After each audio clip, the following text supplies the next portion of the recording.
There's still no signs of a deal on the horizon. CNN's Harry Anton is running the numbers on this in a specific way, how one party you see in the numbers is facing more pressure than the others, and that's the Democrats. Why? Why is it that the Democrats, in my mind, are facing more pressure, those Democratic leaders? And that is because their base thinks that their party leaders are weak. Look at this. Well, their base knows that the party leaders are weak because the party leaders are weak. And this is a thing that I kept repeating over and over again. At least the Republican base thinks that Trump is awesome. Okay. At least there is like a base at all for the Republican Party.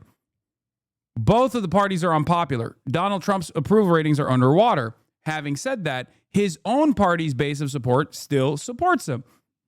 Democrats don't even have their own party's base of support any longer because of all of the issues that I have been railing about over and over and over again. Meanwhile, liberals have been yelling at me instead of trying to fucking yell at the Democrats alongside their parents who have become radicalized over the course of the past couple of months, demanding that Democratic politicians put their bodies on the fucking line. Meanwhile, you got dumbfuck neoliberals on the internet still trying to relitigate this discourse. There has to be a reason for this. And the reason is not because all the Barbaras and Debras are tuning into the fucking HasanAbi broadcast to develop some sense of discontent towards the Democratic administration. Okay? They're just literally looking at the situation with Donald Trump destroying the American federal government, Donald Trump destroying the Constitution, spitting on it every day, wiping his fucking ass cheeks with it, and going, where are the Democrats? Why are they not doing anything? Why are they not channeling the discontent that we feel right now? That's it.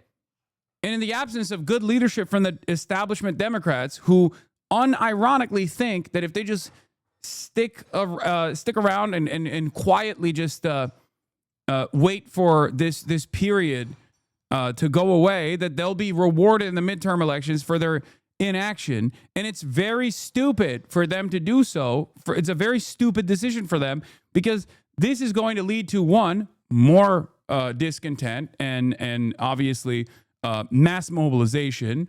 And then that mass mobilization is going to be actively stamped out by the administration. They're not going to do anything about it. They're not going to even like make a big fuss about the Constitution being in tatters. Okay. The Republicans are lighting the Constitution on fire, lighting the First Amendment on fire, for example. And there is no guarantee that the Democrats will be rewarded for simply being the opposition party when their own audience doesn't fucking think that they are the actual opposition. That's why they keep saying, you guys suck, you're complicit, you're engaging in an act of appeasement. Anyway, Harry Emden. Democrats on who has strong leaders. Look at this. 54% say neither party, 54% of Democrats say neither party has strong leaders. Among Republicans, 80% of their base thinks Republicans have strong leaders. Yet among Democrats, just 35% of Democrats say their party has strong leaders. When you add together this 54% with this 11%, we're talking about 2/3 of Democrats who say neither party or Republicans have stronger leaders, as compared to just 35% who say their own parties have strong leaders. As I said at the top, weak is how Democrats view their leaders in Washington. But facing more pressure too, does this suggest, and we'll continue with this, but the question then is, does this suggest that the pressure is for them to cut a deal or to stand against what they think is what Republicans want? That remains kind of the question in and of this. But getting stuff done. Yeah. Who gets stuff done? Yeah, exactly. And this is the other thing. It's not just that Democrats think that their party leaders are weak. They also think they don't get anything done. I mean, take a look here. Okay, Democrats and who get things done. Again, it's just 50. We get this 50% of Democrats say neither party gets anything done. Just 41% of Democrats say their own party gets stuff done. When you add in this 9% of Democrats who say the Republican Party is more likely to get things done with neither party, we're talking about 3 in 5 Democrats who say neither party or Republicans are more likely to get things done than the Democratic Party. And again, that is the complete inverse of how Republicans feel, because 77% of Republicans think their own party leaders are likely to get things done. I wonder why.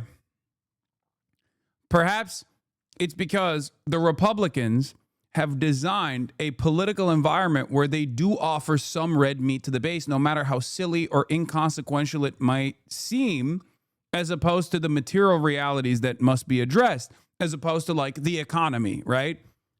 They don't do the economy shit, but at least they go, oh, we're going to dominate transgenders. We're going to dominate the migrants. So at least for the base of support within the Republican Party, they go, well, it kind of feels like they're doing something. It feels like they're doing some of the things that they promised, and they're relatively happy. It takes a long time for those guys to recognize that their pockets are still hurting, despite in spite of the reality that the Republicans are in charge, right? But that is the reason why they hammer on the trans-Tifa narratives. They hammer on the transgender narratives. They hammer on the idea that like undocumented migrants are responsible for a lot of crime. That's the reason. It's so that they just keep their base of support together. They recognize that there are radical elements within their base, and they offer them treats. They offer them treats that are, objectively violent for broad swaths of the public, and actually create an environment of tremendous discontent. But if you look at the way that the Republicans have been able to hold this coalition together, that's the reason, right? Objectively violent treats, yes. It comes across like it's a distraction away from their inability to address the cost of living crisis, but it's a distraction that is very violent if you're a trans person. If you're a trans person, you are fearful of your future in this country. If you're an undocumented migrant, you're fearful of sending your children to school because you're worried that like ICE is going to kidnap them. That's an objectively violent environment. It's an objectively unstable environment that this administration has created. But the purpose of why they do that is because they treat entire swaths of the population, marginalized communities, some of the most vulnerable people in this country, as discardable, disposable. They can get away with doing violence towards them. They can get away with doing violence towards them because they can get away with doing violence towards them simply as a message, simply to say like, oh, we are doing something. Compared to just 41% of Democrats, about half that level, who think their own leaders get things done. Again, Democrats just don't think very highly of their party at this point, and that is why there's so much pressure on those leaders, in my mind, in Washington to actually do something that satisfies their base. Add all of this up, what does it say about the view of the Democratic Party in general? Yeah, I mean, here is a line from Donald Trump himself, actually. Look at that. I thought would be met with fury on the left, but they're sort of giving up, I must be honest with you. They've had it. They've had it with Trump. They've been after me for so many years now.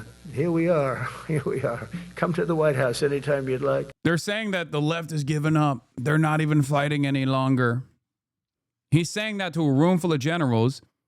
This is from the generals meeting that took place early this morning, where Pete Kegsbreath demanded every single general in the United States of America in this like unprecedented move come down, I think to Virginia, where him and Trump delivered this like rousing speech, you know? I really thought that we were going to have some sort of fight it through. There's been no fight, he says. Now, of course, there has been a fight. There has been a fight. But the reason why he doesn't think there's been a fight is because the fight has not been channeled by electeds. Okay? It's not been championed by any sort of representatives or any sort of leadership. There are some who have exhibited discontent at times, like Chris Van Hollen, and the actions that he took was a great example and something that I think more Democrats should be doing. This is something that I talked about at the time, right? When he went down to El Salvador and demanded the return of Kilmar Abrega Garcia, that was fighting. That was good leadership. But when he says like the left is not fighting, from these guys' perspective, none of the major leaders of the Democratic Party are actually collectively making a big fuss about all of the awfulness that has been presented.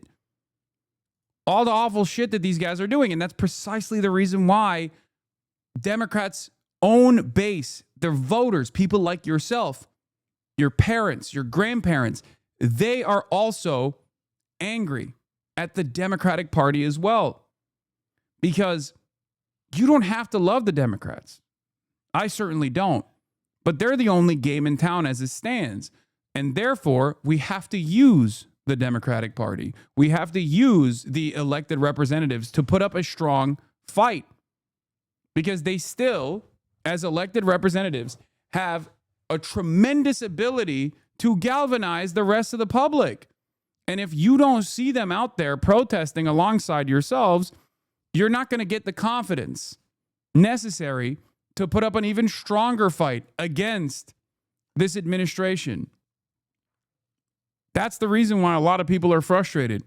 We need to start seeing these electeds out in the fucking streets. Right now, it feels as though the electeds are disgusted with our demands. They think our demands are ridiculous. Oh, how dare they want us to do something?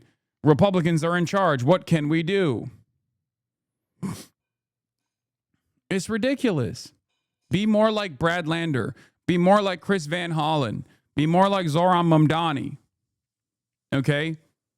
Be less like Hakeem Jeffries or Cory Booker.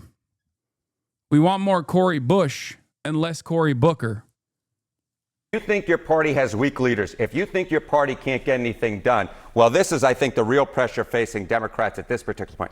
Democrats who think their parties need major changes or more. Look at this. 57% of Democrats say their party needs major changes or more compared to just 43% who say minor or no changes. Again, very different than the Republican Party, where 21% of Republicans, only 21% say their party needs major changes or more. Again, Democrats look to those numbers and go, ooh, that means 21% of Republicans could be convinced to vote alongside the Democrat voting bloc. If only we just get more racist and more transphobic. Ooh, maybe we can get those guys on board. It's like, you're fucking stupid. You're dumb. You lost because of that stupid opinion that you have. You need to stop this. You need to stop this way of thinking right now. We do not have the time